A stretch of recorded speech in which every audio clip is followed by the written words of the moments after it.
우리 함께 하나님의 말씀을 보겠습니다. 시편 147편입니다.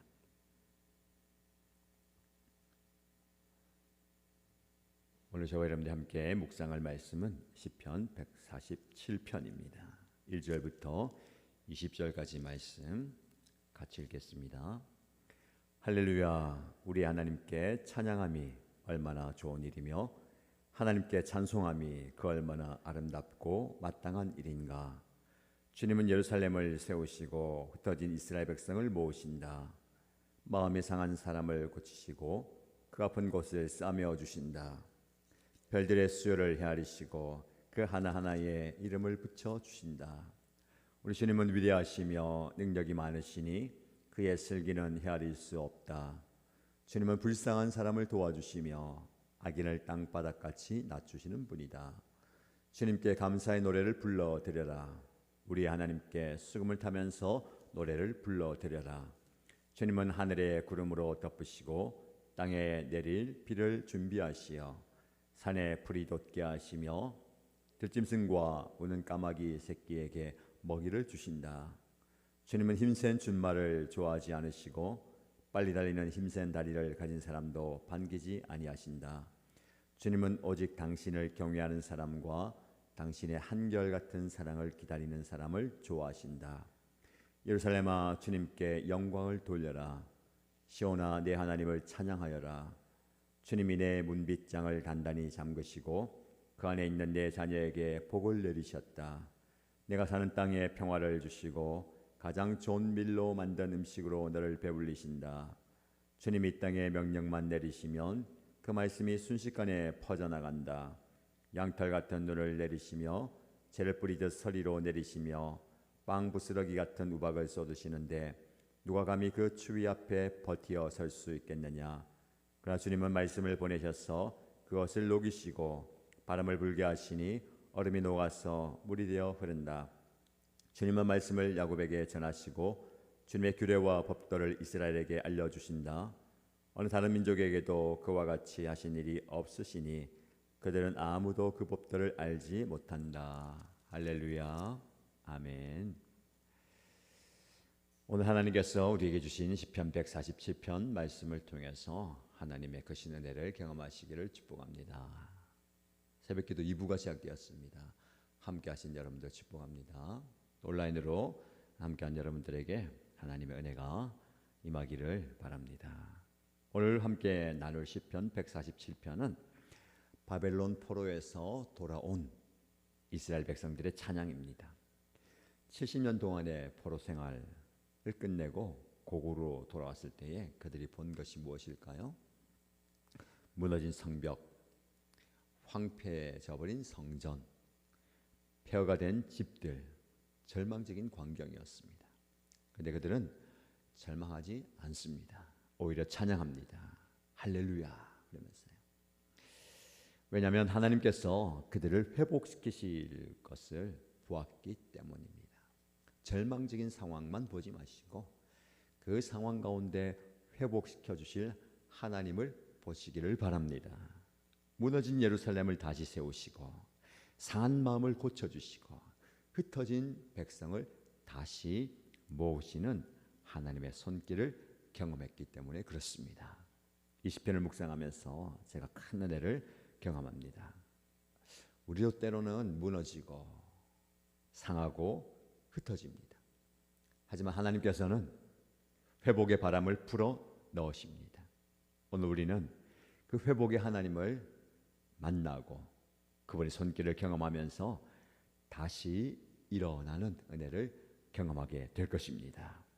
자, 1절에서 6절 말씀 보시면 무너진 것을 다시 세우시는 하나님을 만날 수가 있습니다. 1절 말씀에 할렐루야, 우리 하나님께 찬양함이 얼마나 좋은 일이며 하나님께 찬송함이 그 얼마나 아름답고 마땅한 일인가 라고 노래합니다. 찬양으로 시작하죠. 어제 146편부터 150편까지가 할렐루야로 시작해서 할렐루야로 마무리됩니다. 어제부터 기도하는 것은요, 하나님, 저의 인생이 할렐루야로 시작해서 할렐루야로 끝나게 하여 주옵소서. 오늘 하루가 할렐루야로 시작해서 할렐루야로 끝나게 하여 주옵소서라고 기도하고 있습니다. 근데 주목할 것은요, 선하고 아름답고 마땅하다라는 표현입니다. 찬양은 의무가 아니고 기쁨이에요. 즐거움입니다. 아름다움입니다. 회복을 경험한 사람은요, 찬양하지 않을 수가 없습니다. 2절 3절 말씀 보시면 주님은 예루살렘을 세우시고 흩어진 이스라엘 백성들을 모으신다.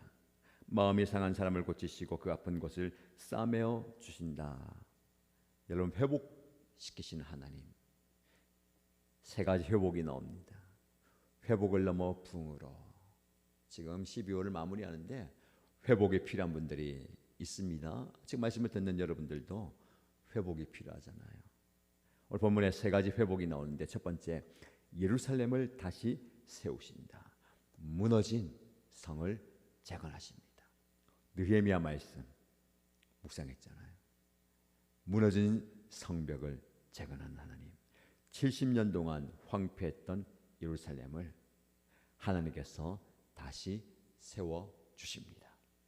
두 번째는 흩어진 백성을 다시 모으십니다. 바빌론으로, 아시리아로, 이집트로, 온 세계로 흩어졌던 이스라엘을 다시 모으십니다. 하나님은 흩어져 있는 백성들을 다시 모으세요. 우리 예배 공동체가 동서남북 원근 각처에 흩어져 있는 하나님의 백성들을 모으는 그런 공동체입니다. 하나님이 그렇게 모으시는 거예요. 마지막으로 마음이 상한 사람을 고쳐주시고 상처를 싸매어 주십니다. 이것이 가장 중요합니다. 여러분, 무너진 건물은 다시 지을 수 있죠. 하지만 상한 마음은 어떻게 회복됩니까? 오직 하나님만이 하실 수가 있습니다. 마음이 상한 사람요, 마음이 부서진 사람을 이야기하는 거예요. 완전히 깨어지고 박살나고 산산조각난 마음. 누가 그걸 원상복구시킬 수 있겠습니까? 포로 생활의 고통이 있습니다. 가족을 잃은 슬픔이 있어요. 조국을 잃은 아픔과 여러 가지 고통, 아픔, 상처, 깨어져 있는, 부서져 있는 마음. 이 모든 것이 그들의 마음을 부서뜨렸을 때에 하나님께서는 그 부서진 마음을 고쳐주십니다. 여기서 고치신단 말이요, 히브리어로 라파입니다. 여호와 라파, 고치시는 하나님, 치유하시고 회복시켜 주시는, 그리고 상처를 싸매어 주신다. 여호와 라파 하나님께서 여러분을 만지셔서 여러분의 상한 마음과 아픔을, 고통을, 질병을 깨끗하게 치료하실 줄로 믿습니다. 4절 5절 말씀에 우리 하나님께서는 별들의 수를 세하리시고 그 하나하나의 이름을 붙이신다. 이름을 부르신다. 우리 주님은 위대하시며 능력이 많으시니 그의 슬기는 헤아릴 수 없다. 우리 찬양으로 노래하잖아요, 그렇죠? 별들의 수를 세시고 그 이름을 이해하시고, 요즘 말씀 보면 때마다 시마다 비를 준비시켜 주시고 비를 내려주시는 하나님. 왜 갑자기 별 이야기가 나올까요? 이것은 대조입니다. 하나님께서요, 무수한 별들의 이름까지 아시는 분이에요. 그렇다면 우리 한 사람 한 사람의 이름과 상황을 모르시겠습니까? 별들을 창조하신 능력으로 우리를 치유하지 못하시겠습니까? 하나님께서 그렇게 다 아신다라는 겁니다. 여러분 삶 속에 무너진 것이 있습니까? 무너진 관계, 무너진 사업, 무너진 꿈, 무너진 건강, 하나님께서 다시 세우실 줄로 믿습니다. 상한 마음이 있습니까? 치유할 수 없을 것 같은 상처가 있습니까? 하나님께서 고쳐주시고 하나님께서 싸매어 주십니다. 이사야 61장 1절 말씀이 떠오르죠. 주 여호와의 영이 내게 임하셨으니 이는 여호와께서 내게 기름을 부어사 가난한 자에게 아름다운 소식을 전하게 하려 하심이라. 나를 보내사 마음이 상한 자를 고치시며 포로된 자에게 자유를, 갇힌 자에게 노임을 전파하며. 우리가 계속 묵상하는 말씀이잖아요. 예수님께서 이 말씀을 인용하시고 그 상한 마음을 고치는 분으로 오셨습니다. 이제 성령을 보내주셔서 그 하나님의 영이 임할 때에 치유와 자유와 고침과 회복을 우리에게 허락하십니다. 제공 질문을 한번 드려봅니다. 여러분 삶에 무너진 것이 있습니까? 상한 마음이 있습니까? 치유할 수 없을 것 같은 상처가 있습니까? 하나님께서 나를 세우시고 고쳐주시고 세워주시고 싸매주실 것을 믿습니까? 7절에서 11절 말씀 보시면 창조의 섭리로 돌보시는 하나님이 나옵니다. 7절 말씀을 보시면 주님께 감사의 노래를 불러드려라. 우리의 하나님께 수금을 타면서 노래를 불러드려라. 다시 찬양 명령이 나와요. 여러분, 회복은 찬양을 낳고 찬양은 더 큰 회복을 가져옵니다. 어제 수요 성령 집회 때 찬양이 성령 충만의 비결이라 말씀드렸잖아요. 찬양할 때에 회복과 부흥이 오게 되는 겁니다.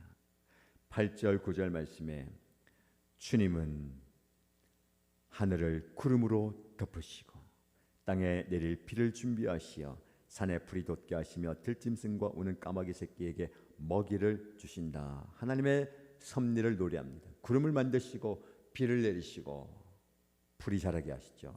들짐승과 까마귀 새끼까지 먹이십니다. 우는 까마귀 새끼에게도 먹이를 주신다라는 말씀이 참 감동적입니다. 까마귀는 사실 부정한 새로 여겨지죠. 하지만 하나님은 그 까마귀 새끼까지도 돌보십니다. 가장 보잘것없는 것까지도 돌보시는 하나님이십니다. 예수님께서 말씀하셨죠. 공중의 새를 보라. 심지도 않고 거두지도 않고 창고에 모아 들이지도 아니하되 너희 하늘 아버지께서 기르시나니 너희는 이것들보다 귀하지 아니하냐. 까마귀 새끼도 돌보시는 하나님께서 우리를 돌보지 않으시겠습니까? 산의 풀까지도 자라게 하시는 하나님께서 우리를 자라지 못하게 하시겠습니까? 10절에서 11절 말씀에 주님은 힘센 준말을 좋아하지 않으시고 빨리 달리는 힘센 다리를 가진 사람도 반기지 아니하신다. 주님은 오직 당신을 경외하는 사람과 당신의 한결같은 사랑을 기다리는 사람을 좋아하신다. 이게 또 대조가 나오는데요. 하나님이 기뻐하시는 것과 기뻐하지 않는 것을 대조합니다. 하나님이 기뻐하지 않는 것이 무엇입니까? 말의 힘, 사람의 다리의 힘입니다. 무력과 인간의 능력을 상징하죠. 고대에 말은 전쟁의 무기였습니다. 강한 다리는 전사의 상징이었습니다. 세상은 힘과 능력을 자랑하고 의지하고 신뢰합니다. 하지만 하나님은 그것을 기뻐하지 않으신다라고 말씀하십니다. 그러면 기뻐하는 것이 무엇입니까? 당신을 경외하는 사람, 하나님을 경외하는 사람을 기뻐하십니다. 그리고 당신의 한결같은 사랑을 기다리는 사람을 좋아하신다. 여러분, 하나님은 한결같은 분이십니다. 한결같은 사랑으로 우리를 사랑하십니다. 우리는 그렇지 않잖아요. 조금만 마음이 틀어져도 한결같은 마음을 접어버립니다. 상황과 환경이 바뀌었다고 변했다고 그 한결같은 마음을 접어버리죠. 그래서 상처가 되잖아요. 아픔이 있잖아요. 근데 하나님은 그렇지 않습니다. 변함없는 사랑. 어제나 오늘이나 내일이나 동일한 그 하나님의 사랑을 의지하시기를 축복합니다. 시편 20편 7절 말씀에 어떤 사람은 병거를 어떤 사람은 말을 의지하나 우리는 여호와 우리 하나님의 이름을 자랑하리로다. 여러분 무엇을 의지하십니까? 여러분의 능력입니까? 여러분의 지혜입니까? 여러분의 재산입니까? 하나님을 의지하십시오. 회복은 우리의 힘으로 오지 않습니다. 하나님의 은혜로 옵니다. 우리가 할 일은요, 하나님을 경외하고 하나님의 인자하심을 바라보는 것입니다. 스가랴 4장 6절 말씀에 만군의 여호와께서 말씀하시니라. 이는 힘으로 되지 아니하고 능력으로 되지 않고 오직 나의 영으로 되느니라. 하나님의 영이 임할 때에, 성령이 임할 때에 된다는 겁니다. 여러분에게 질문합니다. 여러분은 무엇을 의지하고 있습니까? 여러분의 능력과 지혜와 재물입니까? 재산입니까? 아니면 한결같은 하나님의 사랑입니까? 하나님을 경외하며 그분의 돌보심을 신뢰하고 계십니까? 마지막 12절에서 20절 말씀 보시면 말씀으로 회복시키시는 하나님이 나옵니다. 예루살렘이 회복되었습니다. 성문의 빗장이 튼튼해졌습니다. 여기서 안전을 이야기하죠. 자녀에게도 복을 주셨습니다. 이것은 미래를 의미합니다. 평화를 주셨습니다. 참된 안식을 의미합니다. 좋은 밀로 배불리셨습니다. 이것은 풍요를 의미하죠. 완전한 회복입니다. 안전을 주시고 미래를 보장해 주시고 평화를 주시고 풍요를 주셨어요. 모든 것이 회복되었습니다. 회복의 비결이 무엇입니까? 하나님의 말씀입니다. 15절 말씀에 주님이 이 땅에 명령만 내리시면 그 말씀이 순식간에 퍼져 나간다. 하나님의 말씀이 달려가면 그곳에 회복이 일어납니다. 말씀이 임하면 변화가 일어납니다. 다른 것을 구하지 마시고 하나님의 말씀이 임하기를 축복합니다. 말씀이 임하시기를 기도하십시오. 하나님이 말씀을 보내시면 눈이 녹아내려요. 바람을 불게 하시면 물이 흐릅니다. 멈췄던 생명이 다시 흘러가는 거예요. 이것이 회복의 바람입니다. 하나님의 말씀이 임할 때에 얼어붙은 마음이 녹습니다. 하나님의 영이 임할 때에 멈췄던 삶이 다시 흐르게 된 겁니다. 에스겔 37장 말씀에 마른 뼈 환상이 떠오르잖아요. 골짜기에 가득한 마른 뼈들 완전히 죽어 있습니다. 하지만 하나님께서 에스겔에게 명령하십니다. 이 뼈들에게 태어나라. 에스겔이 말씀을 전합니다. 생기야 일어나 부르라. 뼈들이 서로 들어맞고요. 힘줄이 생기고 살이 오르고 생기가 그들에게 들어가서 그들이 살아나서 일어서는데 큰 군대 같더라. 여러분, 말씀의 능력입니다. 생기의 능력이에요. 생기가 성령이에요. 하나님의 숨결, 하나님의 숨결, 회복의 바람입니다. 완전히 죽은 것 같은 하나님의 말씀이 임하면 살아나는 겁니다. 말씀이 임하기를 축복합니다. 말씀의 능력이 나타나기를 축복합니다. 여러분 삶에 얼어붙어 있는 부분이 있습니까? 멈춰 있는 부분이 있습니까? 마른 뼈같이 죽어 있는 부분이 있습니까? 하나님의 말씀이 나를 녹이고 흐르게 하고 살릴 것을 믿으십니까? 오늘 말씀을 통해서 저와 여러분들 마음에 새기십시오. 우리의 삶에 회복이 필요합니까? 무너진 관계, 상한 마음, 잃어버린 꿈, 얼어붙은 열정, 하나님께서 회복의 바람을 불어 넣으실 겁니다. 에스겔 37장 9절 말씀. 인자야 너는 생기에게 태어나라. 생기에게 태어나여 이르기를 주 여호와께서 이같이 말씀하시기를 생기야 사방에서부터 와서 이 죽음 당한 자에게 불어서 살아나게 하라. 말씀을 선포하십시오. 생기야 불어서 일어나라. 오늘 우리에게 이 회복의 바람이 불어오기를 축복합니다. 이 회복의 바람으로 다시 한번 일어나는 회복의 능력을 경험하는 저와 여러분 되시기를 주님의 이름으로 축복합니다.